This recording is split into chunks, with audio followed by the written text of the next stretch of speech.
Hey everybody, Mo here, and today I'm bringing you guys another deck tech. I know it's been a long time, or deck guide, but it's been busy. Riftbound has just launched. We just had the first really big tournament since I guess worldwide launch. Even though it's China's fifth tournament, I think, fifth really big tournament. So it's still China meta, so it's really cool to see. I mean, Kaisa won, not super surprising based off of what their meta looks like and how they decided the game should look. Expect things will look better or result better in America, but it's a whole different topic. Point being is Kaisa won that tournament, and Kaisa's the most played deck. It is the strongest deck. There's no denying it's the strongest deck. I don't think it's as strong as people think it is, but it is very strong deck. So here is a deck guide for you. Just very quick intro. No need for any of the other stuff. I yap too much anyways. But yeah, so we're just gonna get into it. For those of you that are new here, this deck tech is going to be usually pretty long because I'm going to go into every single card in depth, in detail, tell you why it's played, and then at the end I'll go over some other cards that could be played in the matchups, or we'll go over the sideboards, usually pretty wonky for Kaisa, and what different decks you can look like, how you can build Kaisa differently depending on what you're trying to tech for, all of that fun stuff. So this is the Kaisa deck. I would potentially bring it to my locals if I thought there was a lot of Kaisa, or to a big tournament if you were basically expecting there to be like 25% to, I don't think 30% Kaisa is a real number, but if it is, I guess, then 25 to 30% Kaisa, or you think that like every other round is going to be, or every third round or so is going to be a Kaisa opponent, this is what I would bring. This is what I think is one of the best versions at the moment. I personally don't think it's going to be that Kaisa heavy. I would take out maybe some other, the top end here, put back in the Void Seeker so you don't just lose to aggro. You're just like trying to lose too hard. So I would like take out a Time Warp, take out a actually maybe just like take out a Time Warp, put in Void Seeker, and like call it a day. It's like very fair. You could take out Sprite Mother, put in second Void Seeker. Anyways, I think that's probably fine. But yeah, so let's get into it. So Kaisa of the Void, red, blue. She is the most popular legend deck, and the strongest, and the reason is because of her legend ability. So one is her color combination of having access to the best finishers, which we'll get to, but her legend ability that says reaction, tap, or exhaust, add a power, or add one power, use only to play spells. This can be used to pay for deflect costs, because a deflect cost effectively just makes the spell cost one more power. So for example, if you try to do something like stupefy a unit with deflect, you are paying the one energy to pay for your stupefy, and then the deflect cost makes you pay a power. What that does is it's effectively saying, okay, your stupefy cost one energy and one power to play. So you can use Kaisa to pay for that power cost. Of course, you can only use it for spells. You can't use it for like triggers or abilities or anything. You can only use it for spells targeting a deflect unit. But yeah, so that's really good. But what this really lets her do is effectively just play a really nice tempo game plan, and then allows her to get into those big end game closers or late game plays that are strong in red and blue, specifically blue. Lets you get to those on curve most of the time, or pretty close to on curve, where you're not having to get set back nearly as much as any other deck would be that's trying to play these types of cards. You see it with Ari all the time, where Ari would love to just sit there and play like Smokescreen, Sprite Mother, Charms, like all this stuff, but in the reality is you just can't afford to pay those power costs, because you will get to your late game Thousand-Tailed Watcher just too late, or you'll get to your Time Warp too late in Ari. So people opt to play kind of like a powerless version of Ari, where you don't have any real power cost outside of like maybe Defy, but nothing that you're actively trying to spend power on early, so that way you can ramp into your big game effectively on curve. But Kaisa gets to do that while also just playing banger cards like Lightning Bolt, and one power Falling Star. What Kaisa has to pay for Falling Star is what everyone has to pay for a Hex Bolt, and they just get, or Hex Ray, and they get 2 Hex Rays out of it, which is just kind of silly, So yeah, so this is the reason why Kaisa's so strong, is she gets power, she's insane at tempo, that does not deramp her now, by playing these really powerful spells and really powerful cards in general. The only thing you really have to pay power cost for at that point early is going to be if you do something like accelerate out your Kaisa, Sprite Mother, Draven, or sorry, Darius, Draven, you don't really play early anyways. Yeah, those are the only cards that really require power cost or a Falling Star. Which brings us to how we're going to lay out this video. So again, this video, for those of you that are new, is going to be a little bit longer because I'm explaining everything, but I'm going to be saying the cards' names out loud, so don't feel like you have to be staring at the video to understand what's happening. You can put this on kind of to the side while you do any type of work, housework, driving, doing homework, whatever. Because I will be saying all the cards' names out loud, and then if I ever like repeat something or it sounds like something that you really want to pay attention to, you can always just tab back in it and check it out, right? So the rune split is 7-5. It's pretty close to being 6-6, but because of all of your units or your really good units taking up red power, like you do have the Sprite Mother at a blue power, but because you have red power in your Darius, that's something you want to play early. You have a red power in your Kaisa that you're always wanting to play early. Your Draven, which you're going to play in the mid game against a lot of decks. This is, I think the 7-5 split in red's favor is pretty fine, especially, again, Falling Star is a card you're going to have to pay a power for early. If you ever need to Falling Star on, like, turn 1, you want to make sure you have that red energy most of the time. And then for that, after you have battlefields, Kaisa can play a lot of battlefields. These are the most standard battlefields: Targon's Peak, Dreaming Tree, and Reaver's Row.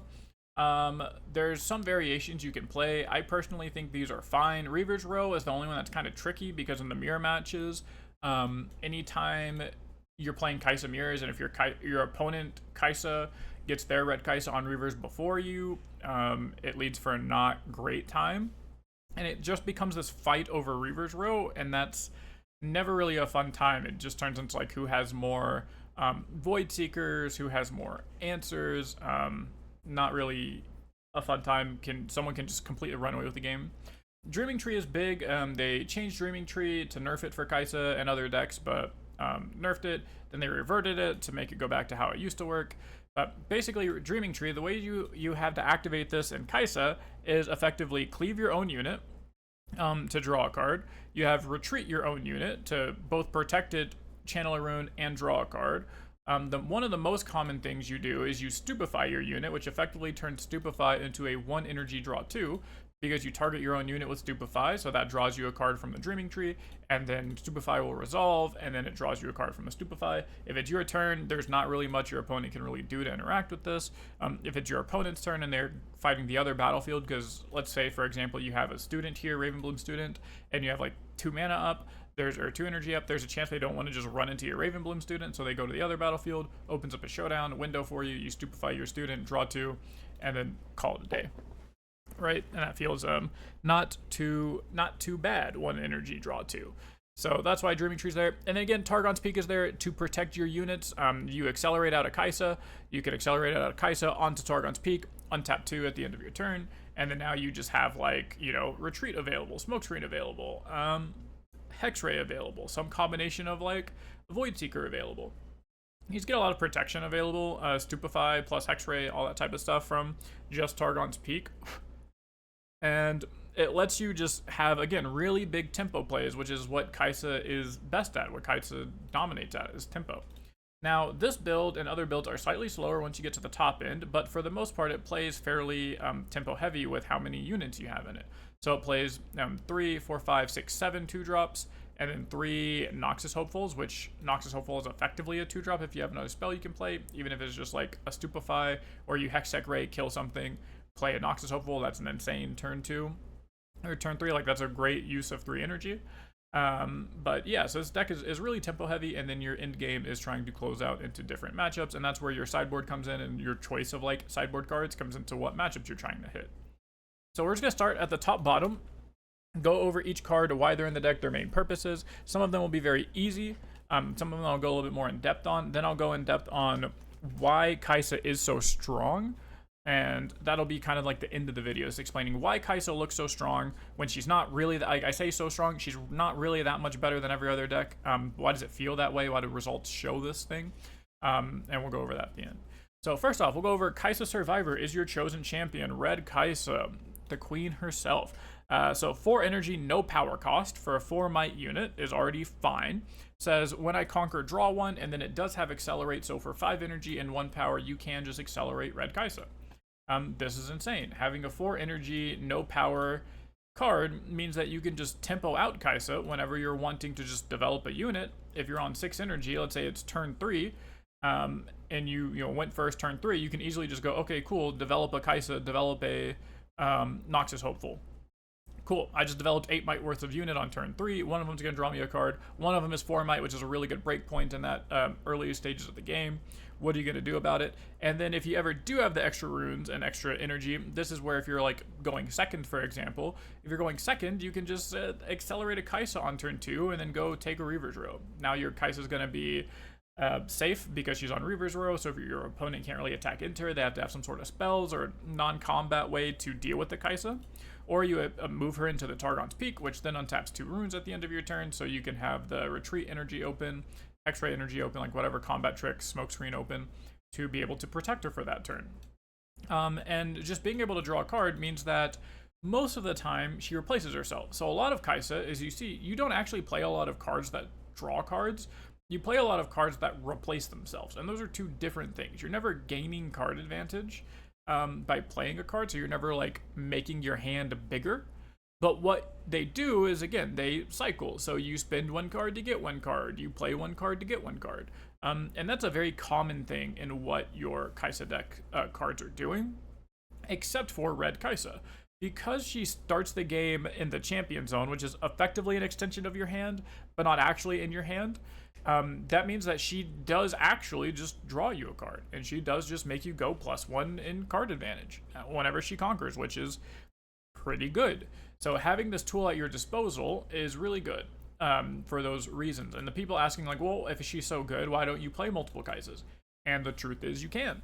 You can play multiple Kaisas. I actually think Red Kaisa is fairly good in the mirror match because you can just sit there and shoot Red Kaisas at each other, and you just go like, okay, my unit is 4 might, which beats all of your removal spells, especially if people are getting greedy and either just taking Void Seekers out of their main deck completely or just taking them out of their deck completely. Either way, just having multiple units at this 4 might breakpoint is really, really good.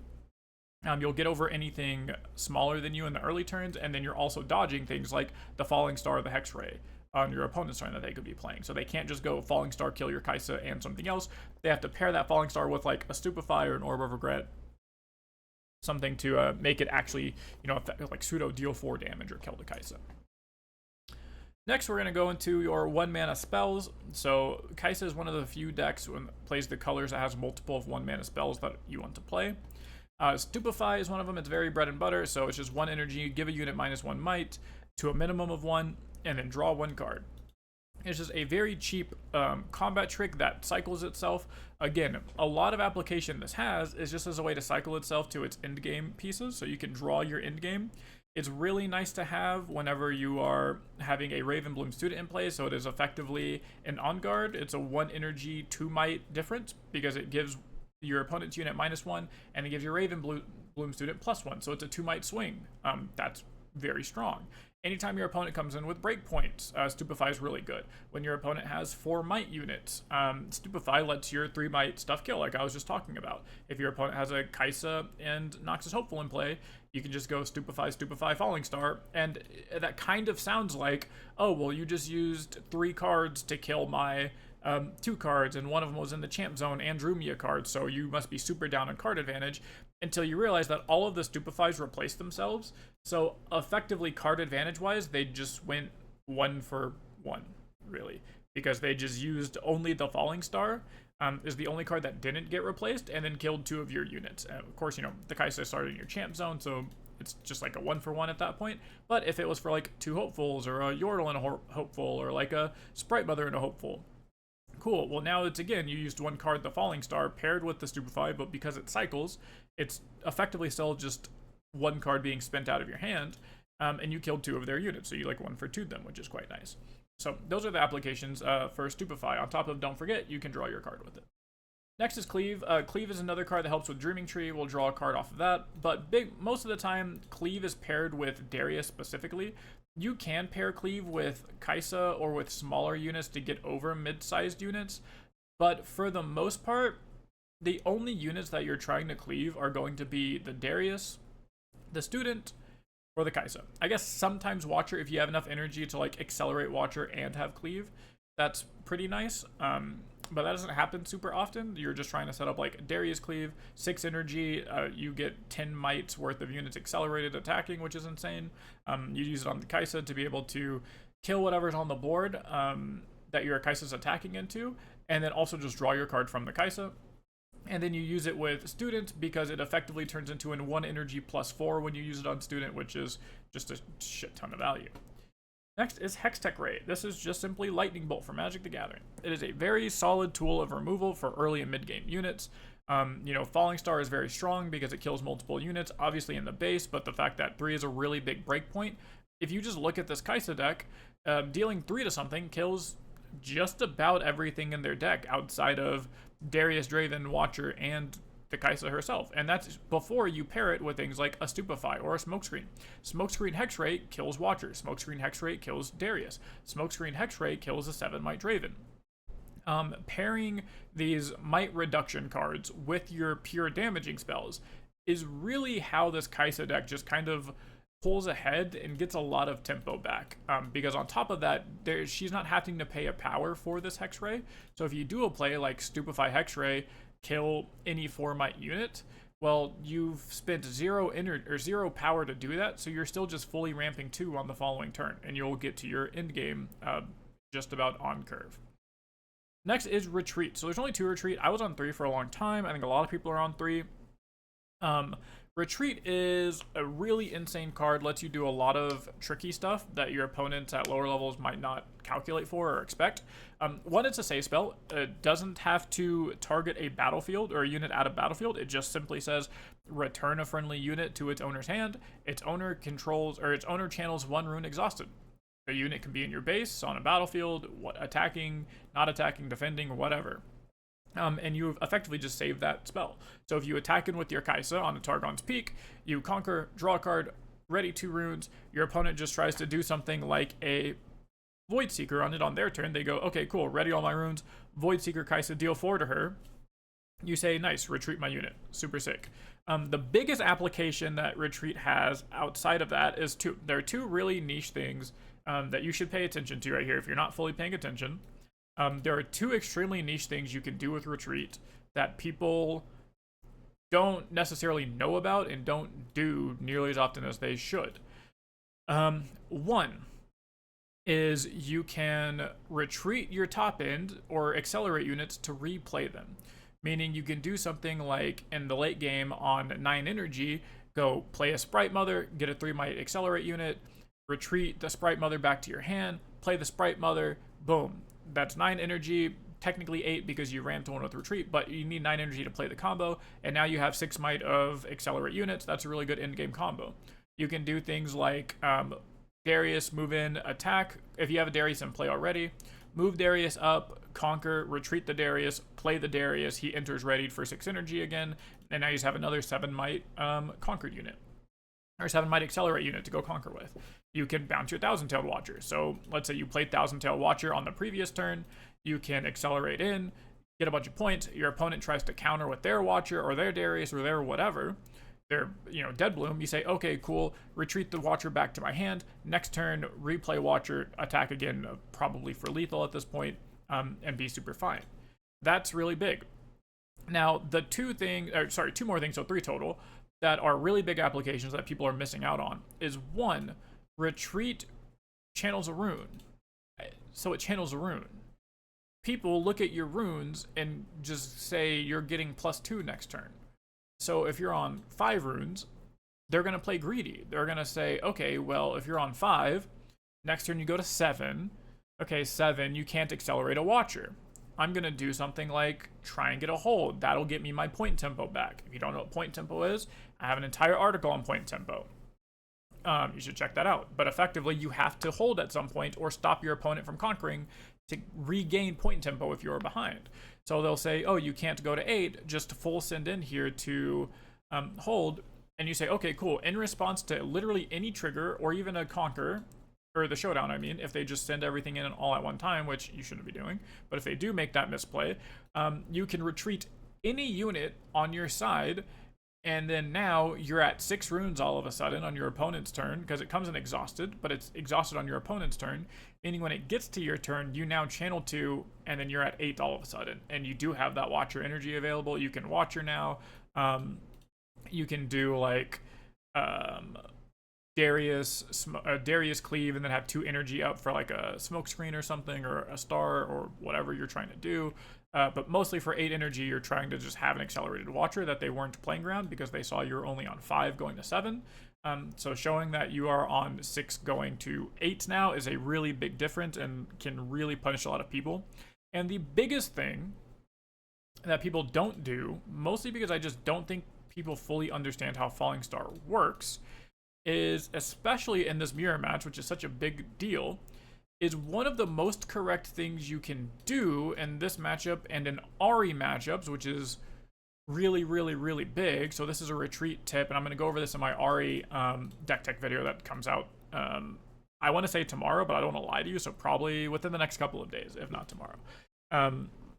Is, you know, one of the most correct things to do into Ahri and into Kaisa is just simply Falling Star their unit on like turn 2 or turn 3.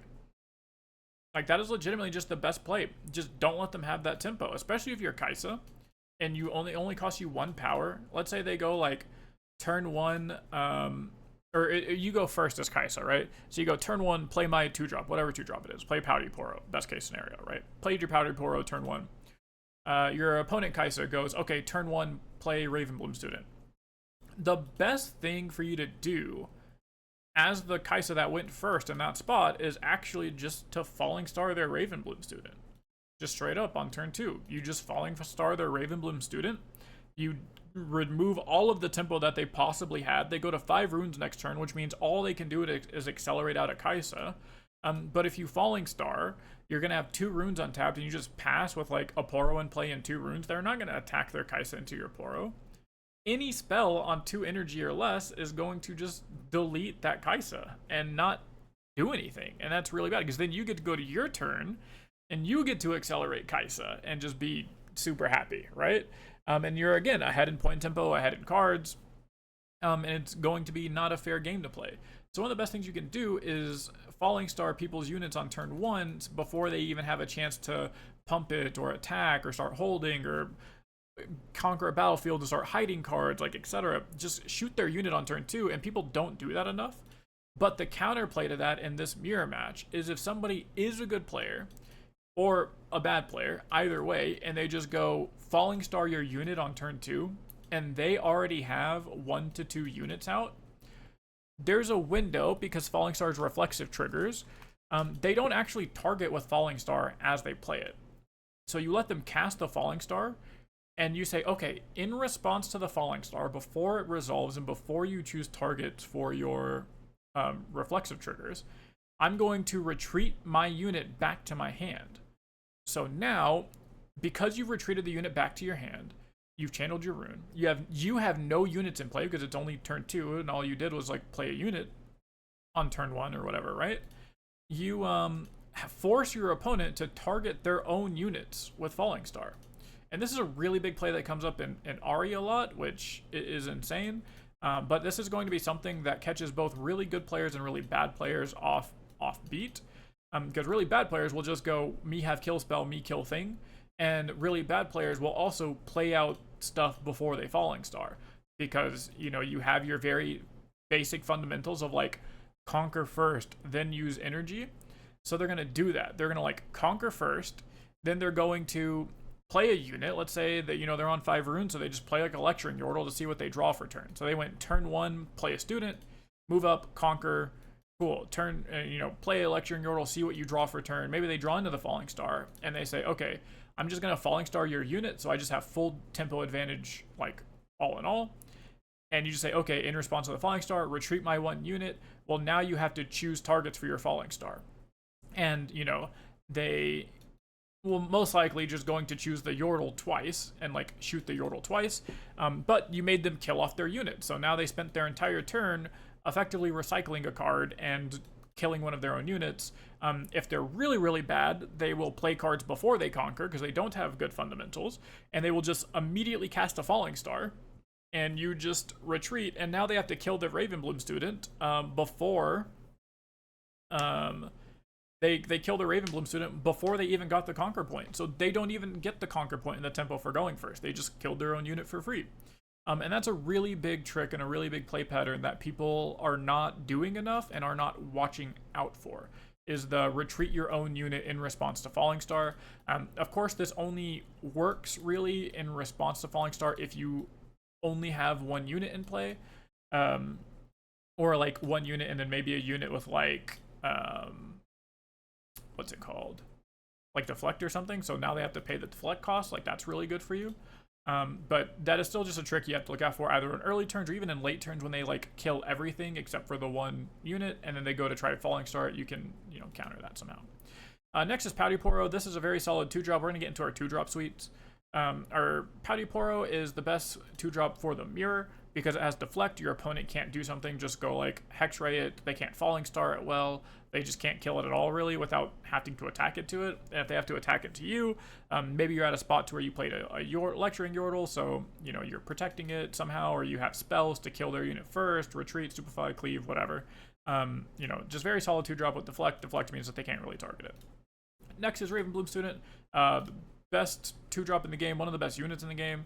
Ravenbloom Student is absurd. This card is an uncommon, which is why it doesn't cost $1 trillion. This is something I want to shout out to Riot for making their deck and their games like fairly cheap. They knew what they were doing. They said their goal was to have decks be around like the $250 mark. I pre-ordered my Aurora deck for $250. I know it's not there right now. Prices right now are fairly, pardon my French, but fucked. And it's a lot to do because of scalpers, but also when Wave 2 comes, you'll see prices just like tank, like go down a lot. After Houston happens, prices will go down a lot. I know that doesn't really help you if you're trying to get cards for Houston, but Wave 2 should be coming before Houston, and prices in general should kind of round out and go down a little bit. But this is an example of Riot trying to make sure that their game is affordable, or as affordable as they can realistically make it, by making a card like Ravenbloom Student an uncommon. Yes, they could have made it a common. That doesn't matter. The card's like a 10-cent card already anyways, like 50 cents. Maybe it's $1. I don't even think it's $1. It's 50-cent card. Ravenbloom Student is a staple in just about every single blue deck. It is an amazing card. They could have easily made this card a rare. They could have easily made this card an epic. And if they made this card a rare, it would be exactly like all the other expensive rares we're seeing, where this is all of a sudden like a $10 or $15 card. When in reality, they just printed it at uncommon, made it even easier to find, and it's like a 50-cent card. So shout out to Riot. Ravenbloom Student, amazing card. It just gets big, makes your pump spells really nice, makes any of your combat tricks really nice. She just has prowess if you play Magic Gathering, so whenever you play any spell, she gets +1, only if the spell gets resolved. Very solid card, both on offense and defense. Falling Star, the star of the show, the main thing that actually makes Kaisa like top tier. I think if Falling Star got banned, Kaisa is just instantly balanced. And the meta looks a lot different. This card single-handedly gatekeeps a bunch of other cards and just decks. It makes people have to build decks weird. It makes people have to build decks slow.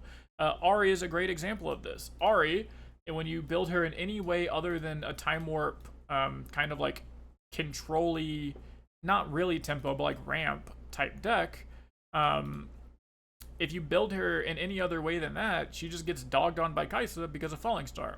Lo and behold, you start playing slower, you add in Time Warps, you add in Tasty Faithfolk, all these cards to make your deck slightly slower and play around the Time Warp win condition, or kind of like accelerate in the game win condition.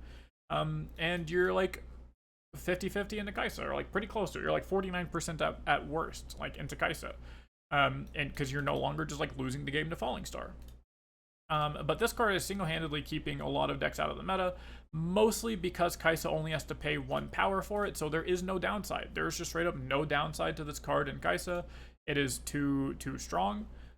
With that being said, Kaisa is still like the best deck in the game. This is what's making her the best deck. If this card got banned, Kaisa would still be a good deck and would still be like, probably like a tier 1 or tier 2 deck, but a lot of decks are getting, would pop out. Aurora would be a lot more in check because decks like Victor can exist, decks like Jinx and Annie can exist, and Jinx, Annie, and Victor are all like fine into most Aurora decks, and not like Victor obviously just bodies any Aurora deck. But the aggro decks that would usually, be favored into Aurora just can't really exist because of Falling Star. So any deck that is supposed to be aggro and supposed to be good at stopping your opponent from going past ramp, past Aurora, can't exist because Falling Star exists. So anyone out there that hates Aurora or is mad at Aurora or doesn't like the Aurora game plan or thinks it's too good, really blame Falling Star, because this card is the reason that Aurora can exist at the level it does, because it kills all of the aggro decks. It makes aggro decks just not able to exist in the style that they are supposed to exist to keep the meta balanced. Yeah, Falling Star good. It kills a lot of stuff. Next is Rearguard. So this spot is usually a Watchful Sentry, Watchful Sentry, the Freljord Sentry. Anyways, the 2-mana, 1 might guy that draws a card when he dies. But I put Legion Rearguards in because we're on Unchecked Power. I think this is your best way to beat Aurora. We'll kind of get to that at the end. And the best way to beat Aurora is with like a 1 of Unchecked Power. And with Unchecked Power, because it exhausts all your units, if you have a Darius in play, you just go and you're on 10 runes, you play Unchecked Power, exhaust all your units, kills you board wipes the battlefield, and then you use your last 3 energy to accelerate out a Rearguard. Second card played, untaps your Darius, you have an accelerated Rearguard untapped, you take both points, you just win the game. Or you're at least at a huge advantage because you just scored 2 just free points, like literally free points, right?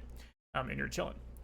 Next is Smokescreen. I put Smokescreens in the main because I think they're good. I think they're good into Aurora, which is like your worst matchup. So why take card out that is good into your worst matchup? Just keep Smokescreen in, especially in game 1 where you have other useless cards in your deck like a Void Seeker, like a Hexray, like a Stupefy mostly, go Smokescreen Hexray, and that is already effectively 7 damage, kills Mind Splitters. 7 damage almost just kills any unit in Yi. It kills Master Yi. It go Smokescreen Stupefy Hextech, boom, there you go, killed something. You go Smokescreen Hexray, boom, your 2-drop now trades into their 10-drop. You're happy. Lecturing Yordle is just a very solid unit to play on turn 1 if you're going second, or any turn shortly after that to kind of protect your Kaisa, or as a way to just develop board while cycling through your deck to try and find your big end game pieces. Void Seeker's down to a 1 of. This card's actually not that good. People thought it was really good. People played 3 of, said you had to play 3 of.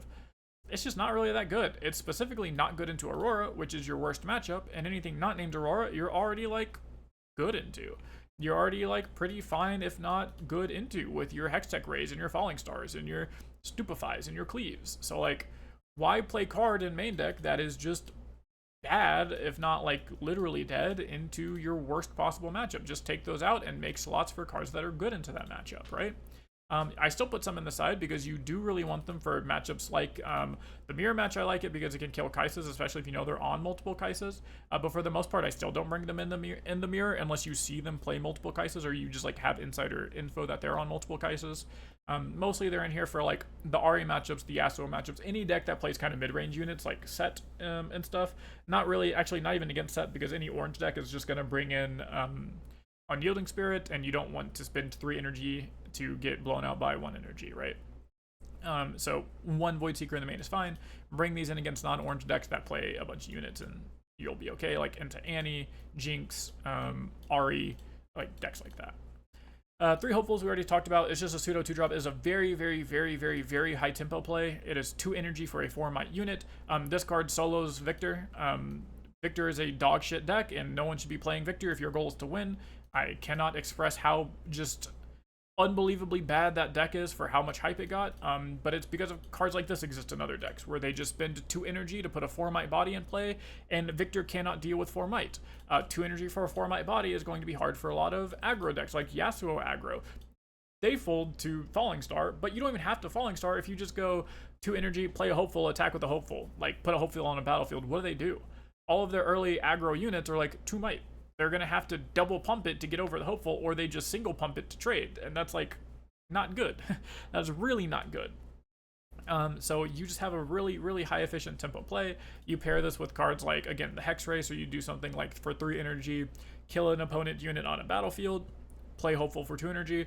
That's great. On turn 2 going second, or sorry, turn 2 going first, you can just go like turn 1, play a unit or pass.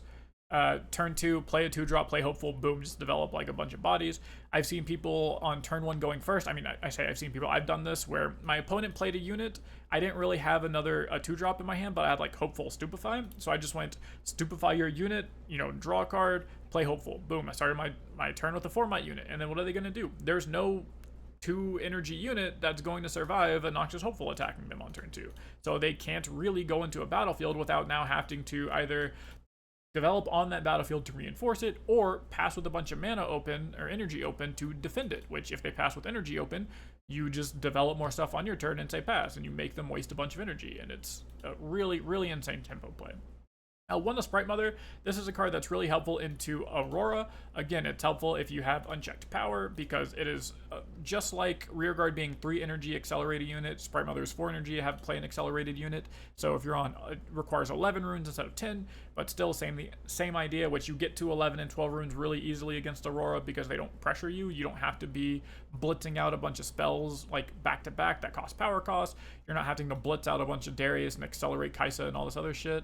So you get to 11 and 12 runes really easily. You just go play, you know, have a Darius in play, unchecked power, Sprite Mother, both untapped, attack in, boom, call it a day.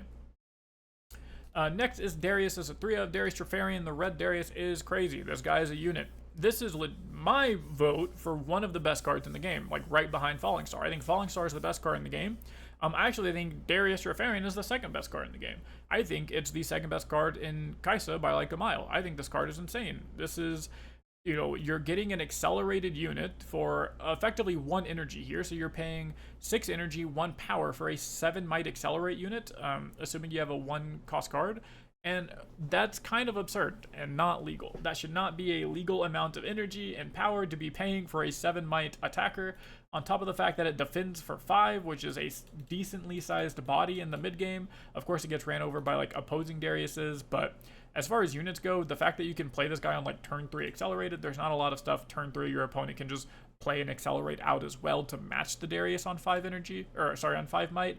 On top of the fact that that's not assuming you have like, you took over a Targon's and now you have Stupefy up and Retreat up and whatever else up, you know, Smokescreen up to keep your Darius alive. And if you ever do keep your Darius alive to the point where you ready him on a battlefield, get the whole point, you can just start dancing with them back and forth. Or you do things like move him back, pass, okay, move my Darius up, conquer, play 2 cards, move him back, keep him safe, and you just start this dance with Darius that gets really, really frustrating to play against for most decks. Next is Draven. So this is my tech card for Aurora. I say my tech card, I did not invent this. This is just what I think the best like anti-Aurora tech is for the main deck. I see some people playing some people playing Mega Mech as a 7 energy 8-might unit to kind of keep up in tempo with the big Yi ramp decks and the Aurora decks. That's fine. Draven is just better. Like Draven is just bigger a lot of the times. Like you get to 4 might or 4 points very easily into Auroras, especially Yi Auroras. Yi Aurora, another dog shit deck that's overrated. But again, that's another video. That's a topic for another video. The most overrated decks.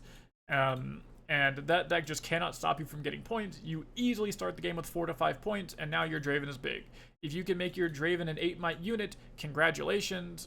You've basically done what Mega Mech does, except you got to play it earlier on only 5 energy. Yes, it costs a power, but you got to play it earlier, meaning that on the next turn, you can now start to play things like your Watcher, Rain, Time Warp, Unchecked, like whatever your big top-in is, pair it with a Watcher even, and you're super happy. You don't have to be doing this types of combos on like turn like 6 and 7 like you're gonna have to be doing with like Mega Mech. You can do this fairly early. If you ever get Draven to 9, you are big chillin', and that is the big difference between this and Mega Mech, is if you ever get to these 6-point break points, not only is your opponent having to play around a Watcher top deck or Watcher out of your hand or a Time Warp or anything like that, but the Draven is coming in for 9, which is bigger than any unit relevant in the meta right now outside of like Volibear. It is bigger than any 8 cost 8 might unit. Against Yi, it is just 1 energy less than any of their units that are solo holding with Yi. But at that point, if they are solo holding with Yi and you have that many points with Draven, you probably have a decently sized base built up. You send in Draven, you send in like a 4 might unit with Hopeful, you're attacking for 13 into 10. They have to have double pump spell to get over it, and that just doesn't really happen. So, or if that happens, that's a lot of stuff, and then that's assuming you don't also have now, like, smoke screens. You can open with falling stars, you have cleaves, you have stupefies, damaging spells. You know, there's a lot of stuff you can do to get to that point where Draven is just absurd. So it's just a nice aggro card you can play to be aggressive in those matchups where you need to get points early, and then this will scale into the late game extremely well, whereas Megamech is just kind of too slow in a lot of the Aurora matchups. Into the Ramp matchup, it's fine, because Ramp doesn't give you as much time to scale up your Draven, so you can swap out your Dravens for the Megamechs, and just be able to just on-tempo play out a 7 might, or 8 might, 7 cost unit, just like they're playing out their really big units. Next is Watcher. So Watcher is one of the best end-game units in the game, one of the best end-game cards in the game, period. When you play me, give units -3. This card's not played for 7 energy enough, to be honest with you. There's often times where you are supposed to just be playing Watcher for 7 energy because you have enough units in your base to where you just go, Watcher on 7 energy, make your stuff small, attack my stuff into your stuff. You didn't play around this math because you're not that good of a player. And Watcher just opens you up to just punish bad players. And which brings me to the last 2 cards and then to the main point of the video. Acathean Rain and Time Warp, very self-explanatory. Time Warp takes an extra turn. If you're on 6 points or 4 points, you can, and you're on 10 runes, if your opponent is not paying attention, you can just attack up, conquer both, go to 6, Time Warp hold, go to 8, you win the game from 4 points. That will catch a lot of bad players off guard, especially if they, even if they are thinking that, or they're like, oh, I could lose to Time Warp here if they double conquer, but they're only going to 9 runes because they're on 7 right now. This is where Retreat comes in. You go, okay, well, in response to whatever you're doing now, Retreat, channel that rune up to 8. Now on my turn, go to 10, double conquer, Time Warp, win the game. If you're on 6 points, you can go conquer 1 battlefield, Time Warp, win the game. There's a lot of angles where Time Warp wins you the game from those spots. One main deck to Acathean Rain, I love this. I've just about always been on one main deck to Acathean Rain, not even because of the mirror match, but this card just like wrecks so many decks. Like Falling Star destroys decks early, and then by the time they recover from this Falling Star damage, they have to overextend to catch up. The Acathean Rain just comes in from the top ropes and just like shuts the whole game down.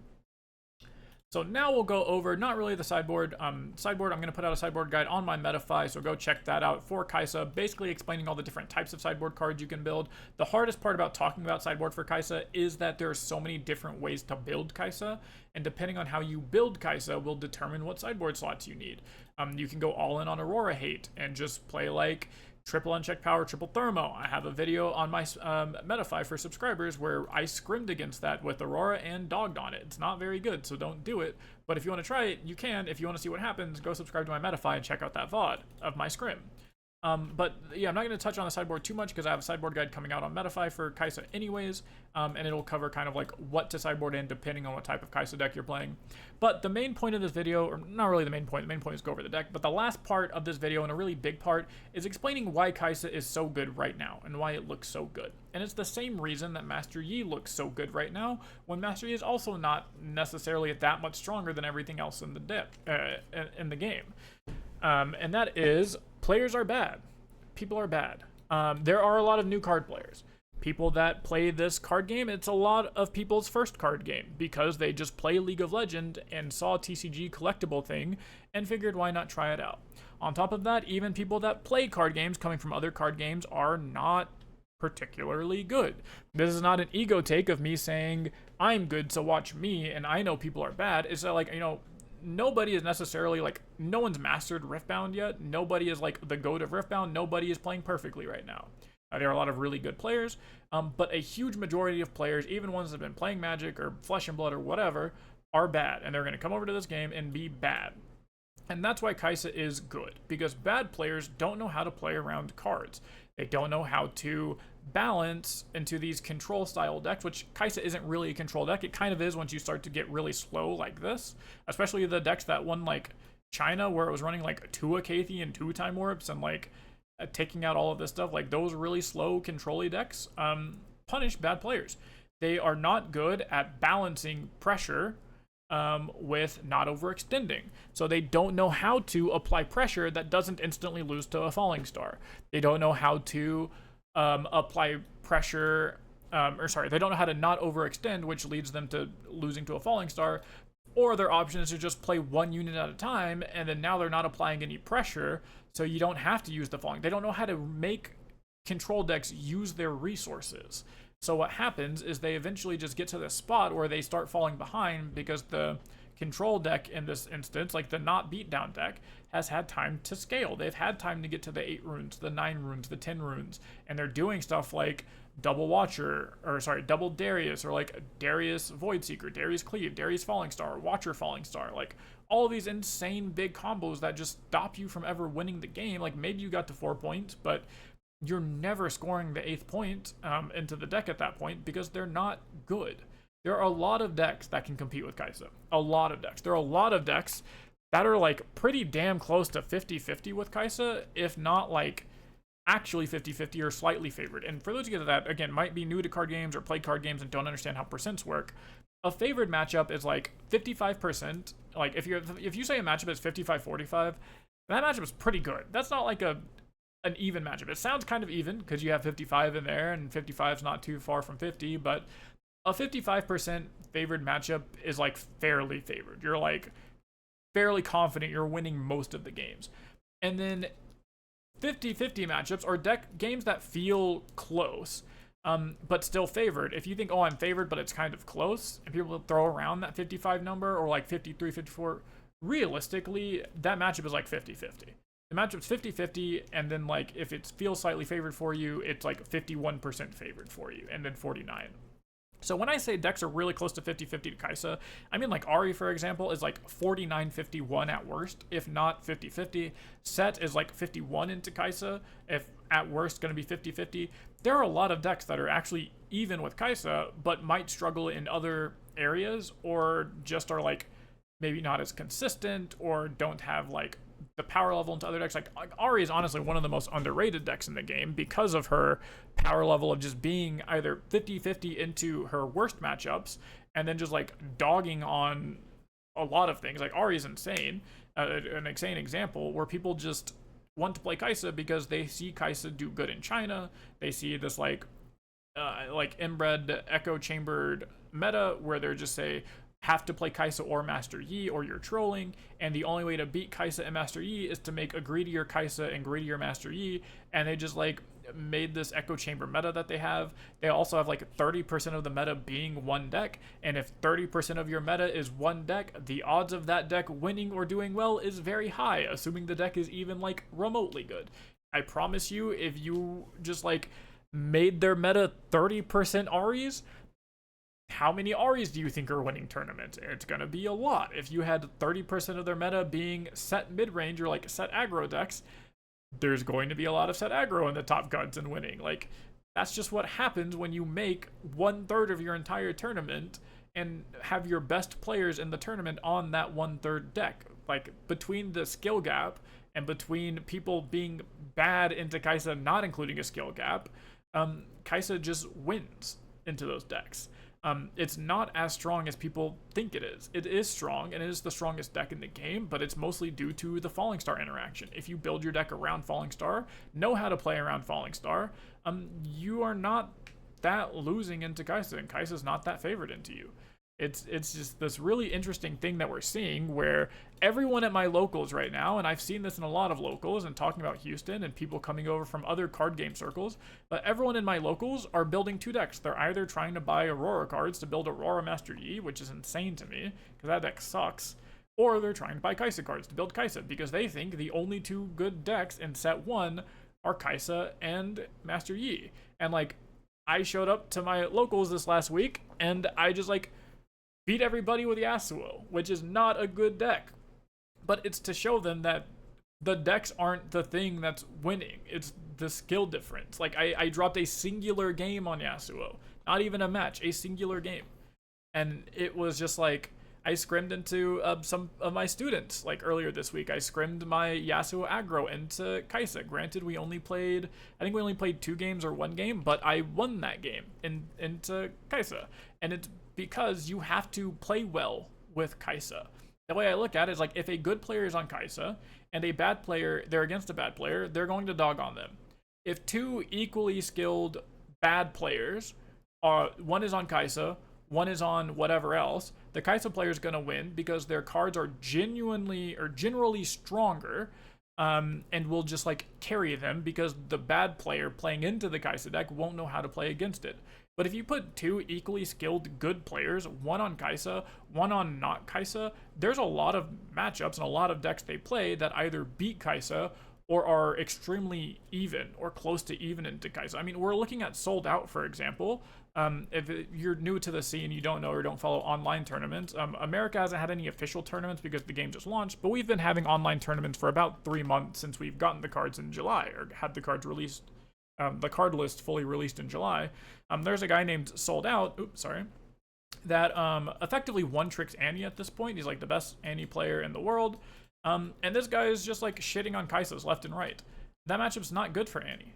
But because he is just strictly better than them, he is just gapping Annie's left and right, making like winning tournaments, making finals in a $400 online tournament. Like, he is just simply gapping them. And that's with a legitimate like 45-55 matchup. Again, the percents we were talking about earlier, where we say a matchup is really good or like really bad, like 60-40 matchup is like an almost unplayable matchup. Anything above that is kind of like unrealistic numbers that don't matter. So like a 55-40 matchup is a just truly favored and unfavored. Like when we scrim, I scrimmed Misfortune into him, like Misfortune Aurora, and like won. And then my teammate played Kaisa into him and like won. And Sold admits it and knows. He's like, yeah, like Kaisa is definitely favored into Annie. It's like 55-45. It's not good. But Kaisa into Annie, like Kaisa is just so like skill needed. Like, you have to have skill to play Kaisa. You can't just pick up Kaisa and expect to win because the deck is not that broken. And when you show me a deck that has a 30% play rate at a major and has won 5 out of 6 of your tournaments, or sorry, 4 out of 5 of your tournaments in your region, to me, that sounds like an unbeatable deck. That sounds like a tier 0, like no counter type deck. But it's not. And that's, a lot of people are also get that impression when they are coming over to this game. And I'm in a lot of discords with people coming over from Pokemon or Flesh and Blood or Magic, and they're getting into it because they're, you know, like sluts for League of Legends and love League IP and want to compete at Houston. So they're like effectively just now starting to learn. They're going to spend the next month practicing, and they're going to pick up Kaisa because they see Kaisa do good things and Kaisa good and Kaisa broken. They're going to start 5-0 at Houston, hit good players the last like 2 to 3 rounds, and just get like shit on and not just get free wins because they won't know how to play into other decks piloted by good players. Or they might make day 2 and then just lose when they play against a good player on a deck that they don't think is good for them, or they don't know how to play the matchup. And that's the whole point of this end of this video here. Kaisa very good. Kaisa is the strongest deck in the game right now because of Falling Star. Any deck that Falling Star doesn't dog on immediately, you're not super favored. Kaisa is not tier 0. She is not like this giga broken must build, must play deck. But the reason she looks that way is because people are bad into playing against Kaisa. If your goal is to beat bad players, Kaisa, there is no better deck for that than Kaisa. If your goal as a good player is to beat everyone that's a mid-level player below you, pick Kaisa. There is no better deck to do that than Kaisa. If your goal is to win a tournament and you are not a like extremely top level player, don't think that picking up Kaisa is going to make you win the tournament. You have to put in the reps and you have to know the matchups, or you're going to get juiced. You're going to get juiced out of your points by people that do know the matchup, because just as much of an edge as bringing the best deck in the game gives you to have a higher placement, there's just as big of an edge to the people like myself or other people that have been playing the game for more than 3 months, but playing the game fully with all of the cards since July, which at this point's like 4 months. We've been playing for 4 months into Kaisa. We know how to play the Kaisa matchup. Like, you have to learn that. It's not free wins. So TLDR, Kaisa very good. Kaisa not broken, tier 0. Kaisa not good enough to just give you a free win. I hope you guys enjoyed this deck guide. I know on most of them I don't have this, I don't call it a tangent, but don't have this like topic at the end where I talk a lot about the deck in this manner, but it's just that Kaisa is a very special case along with Master Yi, where people look at the numbers, look at the results, don't take anything else into consideration, and don't have any backstory at all about the Riftbound meta or Riftbound matchups, and just think Kaisa tier 0 broken deck, and I just wanted to clear that up is all. So that's it. Hope you guys enjoyed this. Make sure to subscribe. If you do, let me know in the comments what deck you want me to do a deck guide on next, and then go join my Discord, Metafy, all that stuff. Links in the description. I don't like shamelessly plugging anymore in the beginning because I'm not good at closing it off, and I just end up rambling for 7 minutes. So if you made it this far, I hope that means you enjoyed my content. I hope you consider subscribing for more content. So that's it. See you guys in the next one.